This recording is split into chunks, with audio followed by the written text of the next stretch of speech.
Good morning, students.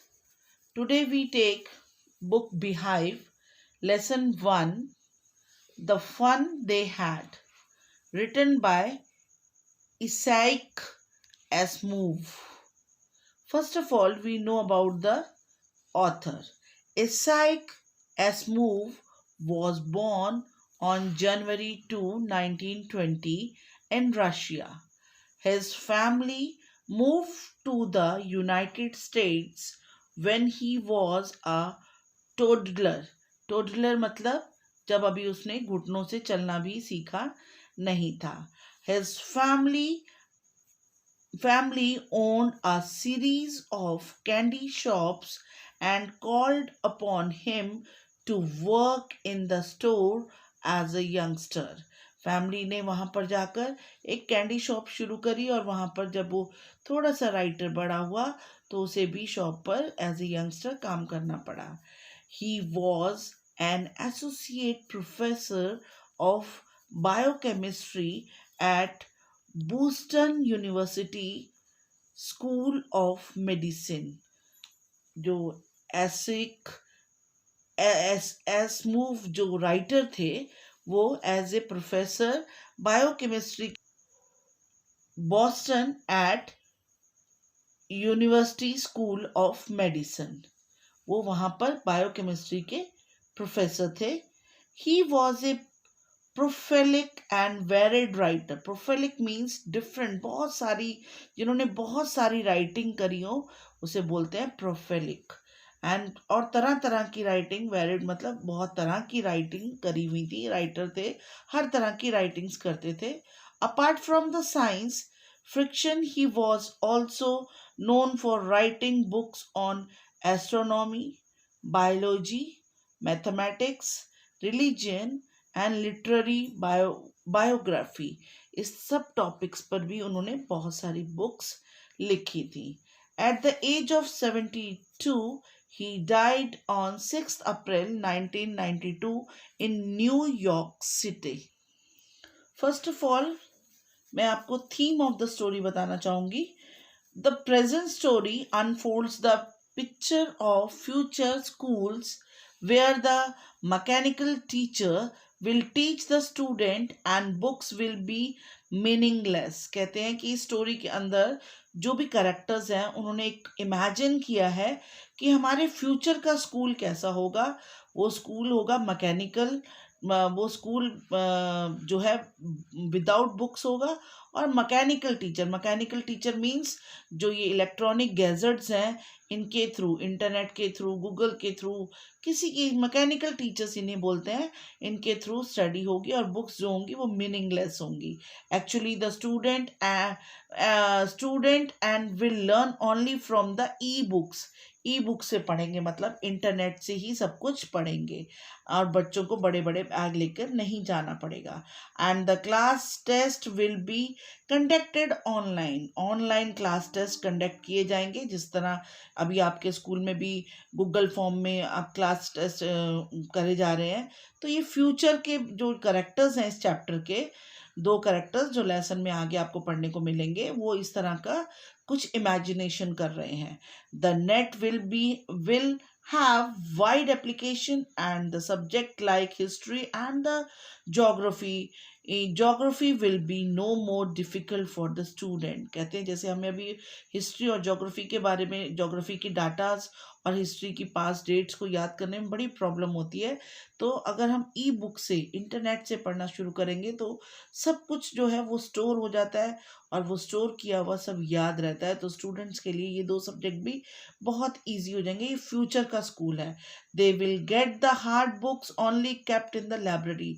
अभी आपकी library में जिस तरह बुक्स पड़ी होती हैं उस समय हार्ड कॉपीज पड़ी होंगी. हार्ड कॉपीड आपको पता है कि इंटरनेट पे जो है हार्ड कॉपी चलती हैं सीडीज टाइप की, वो मिलेंगी. Of course this future school will be quite different from our present school and the old school. The fun they had. The story we shall read is set in the future when books and schools as we now know them will perhaps not exist. How will children study then? The diagram below may give you some ideas. So, this chapter is about जब आपके future में जब books और schools नहीं होंगे तब बच्चे कैसे पढ़ेंगे, बिकॉज हम देख ही रहे हैं कि टेक्नोलॉजी इतनी बढ़ती जा रही है। अब कोविड में भी आप लोग देख ही रहे हो कि सब कुछ ऑनलाइन हो रहा है, एग्ज़ाम्स ऑनलाइन हो रहे हैं, बुक्स की ज़रूरत नहीं, स्कूल्स की ज़रूरत नहीं, तो तब स्टूडेंट्स कैसे पढ़ेंगे। तो जो डायग्राम है ये बताएगा कि कैसे पढ़ेंगे। तो वर्चुअल क्लासरूम जैसे कि अभी हो रहा है, टीचर आपकी यहाँ बैठी है, बच्चे अपने आईपैड्स पर बैठे हैं। लर्निंग थ्रू कंप्यूटर मतलब इंटरनेट से, या फिर robotic teachers and moving E text जैसे कि emails.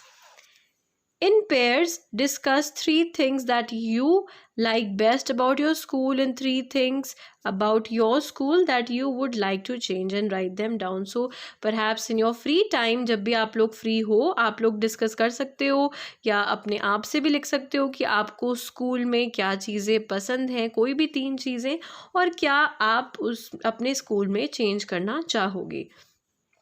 Have you ever read words on television or on a computer screen?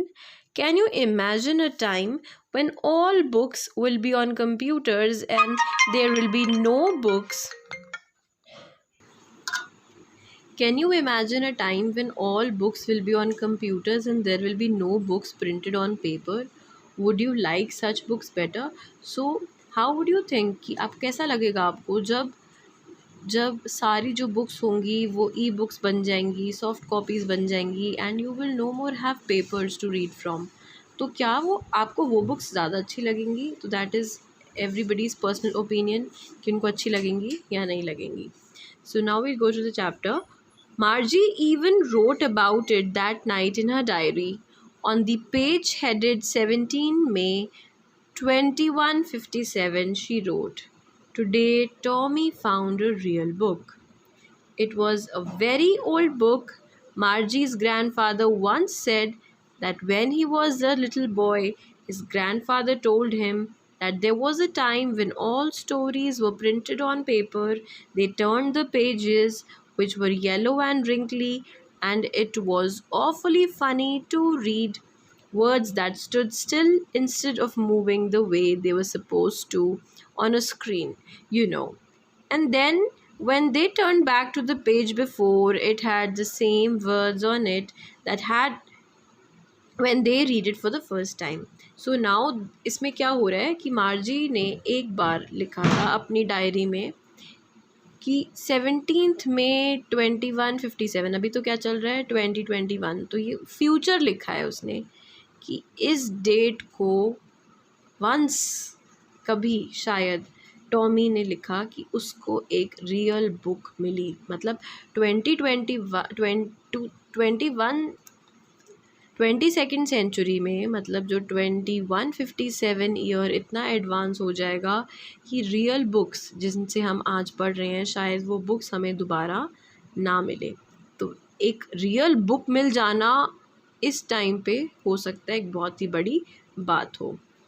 तो जो वो बुक उसको मिली, अब उसके बारे में डिस्क्रिप्शन यहाँ पे दिया गया है कि it was a very old book, और मार्जी के ग्रैंडफादर ने उसे एक बार बताया था कि जब वो छोटे बच्चे थे तब वो इन्हीं बुक से स्टोरीज़ पढ़ा करते थे जिन पर प्रिंटेड फॉर्म में स्टोरीज़ लिखी गई थी।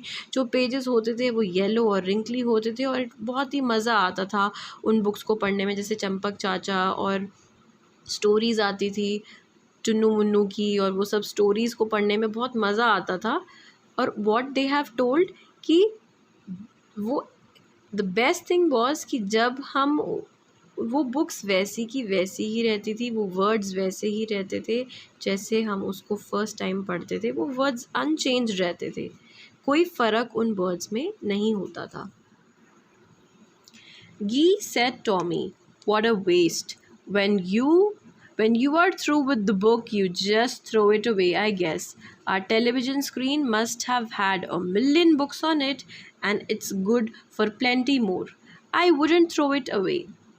अब क्या बोल रहे हैं गी, क्या बोल रहे हैं टॉमी को कि ये एक बुक होना तो it is such a waste. जब आप बुक पढ़ते हो तो आप बुक को पढ़ने के बाद फेंक देते हो, पर ये देखो मेरे टीवी में तो इतनी सारी बुक्स हैं, अब मैं टीवी को तो नहीं फेंकूंगा बुक पढ़ने के बाद, है ना। "Same with mine," said Margie. She was 11 and hadn't seen as many telebooks as Tommy had. He was 13. She said, "Where did you find it?" "In my house." He pointed without looking because he was busy reading. "In the attic." "What's it about?" "It's about a school." तो अब इस book के बारे में पूछ रहे हैं कि ये बुक तुम्हें कहाँ से मिली। तो उसने देखा भी नहीं क्योंकि वो बुक पढ़ने में इतना बिजी था, उसको इतना इंटरेस्ट आ रहा था कि ये कैसी बुक है जिसमें पेजेस भी हैं, कि उसने बस बोल दिया कि वह मुझे वहाँ से मिली बिना पॉइंट आउट करे।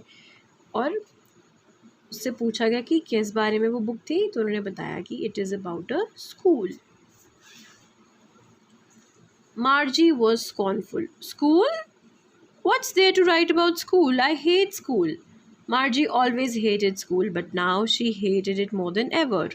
The mechanical teacher had been giving her test after test in geography, and she had been doing worse and worse until her mother had shaken her head sorrowfully and sent for the country inspector. अब क्या हुआ, मार्जी जो थी वो बहुत ही ज़्यादा scornful का मतलब हुआ कि हाँ छी, स्कूल स्कूल के बारे में लिखने में क्या है, मुझे तो स्कूल बिल्कुल पसंद नहीं है। That kind of feeling is called scornful. और उसको स्कूल कभी पसंद भी नहीं था और अब उसको और गुस्सा आने लग गया स्कूल पे। और इसमें बताया गया कि वो अपने ज्योग्राफी टेस्ट में बार बार फेल हुई जा रही थी। He was a round little man with a red face, a whole box of tools with dials and wires. He smiled at Margie and gave her an apple, then took the teacher apart. Margie had hoped he wouldn't know how to put it together again, but he knew how all right, and after an hour or so there it was again, large and black and ugly, with the big screen on which all the lessons were shown and questions were asked. There wasn't so bad. The part Margie hated most was the slot where she had to put homework and test papers. She always had to write them out in a punch code they made her learn when she was 6 years old, and the mechanical teacher calculated the mark in no time. इस paragraph में हमने पढ़ा कि मार्जी की जो mother थी वो काफ़ी परेशान थी क्योंकि मार्जी बार बार ज्योग्राफी के टेस्ट में फ़ेल हो रही थी। तो मार्जी की मदर ने उसको किसके पास भेजा, काउंटी इंस्पेक्टर के पास। तो इस पैराग्राफ में यही बताया गया है कि जो काउंटी इंस्पेक्टर था, he was a round little man, छोटा सा आदमी था जिसका लाल रंग का फेस था और उसके पास एक पूरा बॉक्स था जिसके अंदर टूल्स थे, वायर्स थी और बाकी टूल्स और डायल्स और वायर्स थी। उसने मार्जी को देख के स्माइल किया और उसको एक एप्पल दिया और फिर टीचर ने उसको जो वायर्स और ये सब थी उनको खोल दिया। तो मार्जी को लगा कि इस काउंटी इंस्पेक्टर को कहाँ आता होगा इनको दोबारा से फिट करना, बट काउंटी इंस्पेक्टर को सब आता था। 1 घंटे के अंदर अंदर काउंटी इंस्पेक्टर ने बड़ी स्क्रीन पर लेसन्स जो थे वो फ्लैश करने शुरू कर दिए और क्वेश्चंस पूछने लग गई। तो जो मार्जी थी उसको क्या लगा कि यार इतना भी बुरा नहीं है पढ़ना, ठीक ही चल रहा है।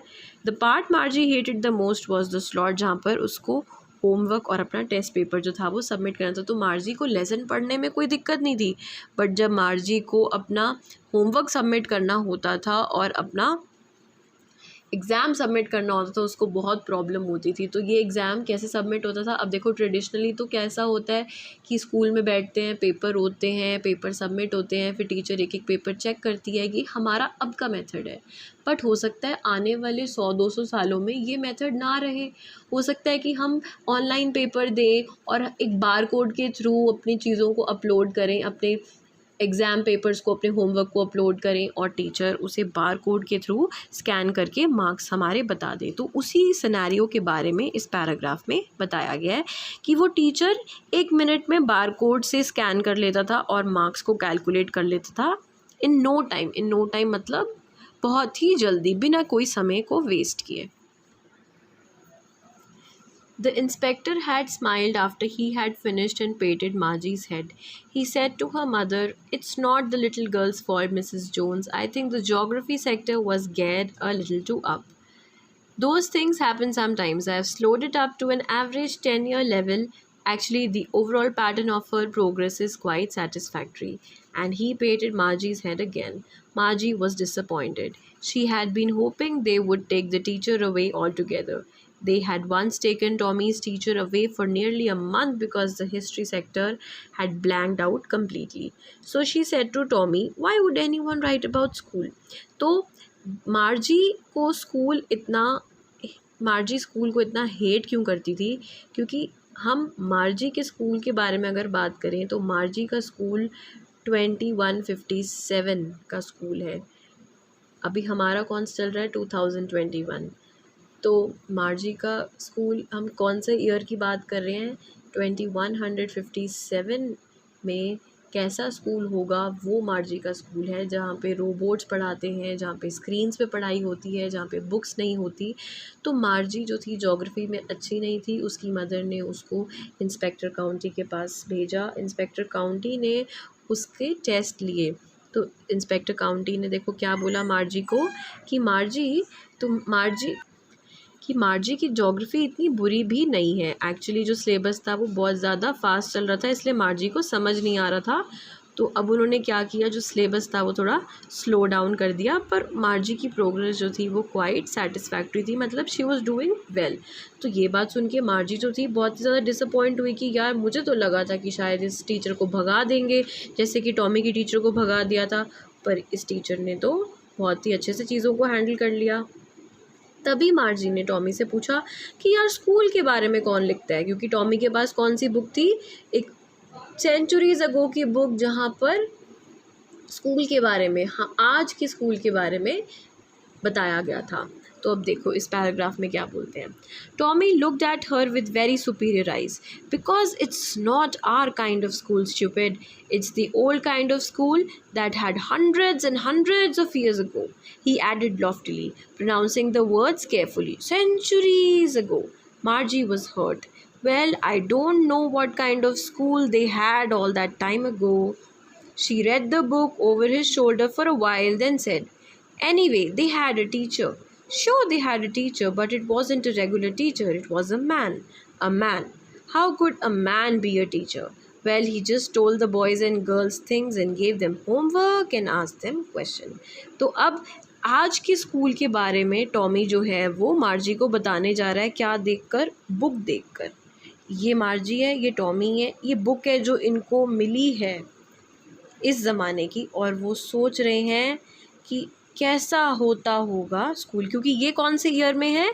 ये 2157 में है। ये 2157 में है। अभी कौन सा साल चल रहा है? 2021। तो इस ईयर में स्कूल्स कैसे थे 2021 में, उसके बारे में बताया जा रहा है।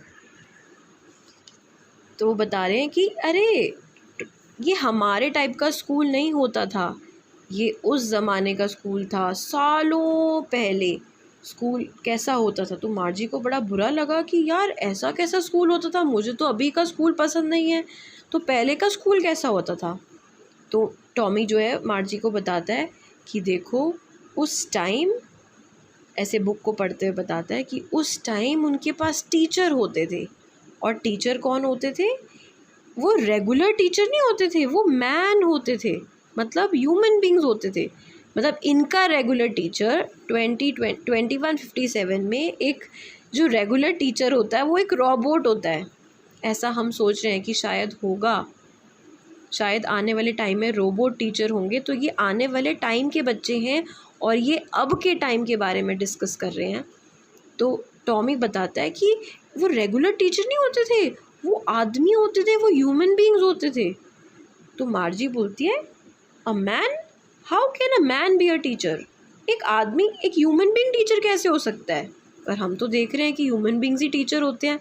बट ये बात मार्जी को बहुत सरप्राइजिंग लग रही है कि ह्यूमन बींग टीचर कैसे हो सकते हैं। Well, he just told the boys and girls things and gave them homework and asked them questions. तो अब हमारे टीचर्स हमें कैसे पढ़ाते हैं? हमें बताते हैं चैप्टर्स के बारे में, चैप्टर रीड करवाते हैं, कुछ फैक्ट्स बताते हैं, क्वेश्चंस पूछते हैं, फिर एग्ज़ाम होते हैं, एग्ज़ाम पेपर चेक होते हैं, आपके पास आंसर आते हैं, है ना, ट्रेडिशनल मेथड जो अब चल रहा है। बट हो सकता है आने वाले 100 या 200 सालों में सब कुछ बिल्कुल ऑनलाइन और ऑटोमेटिक हो जाए।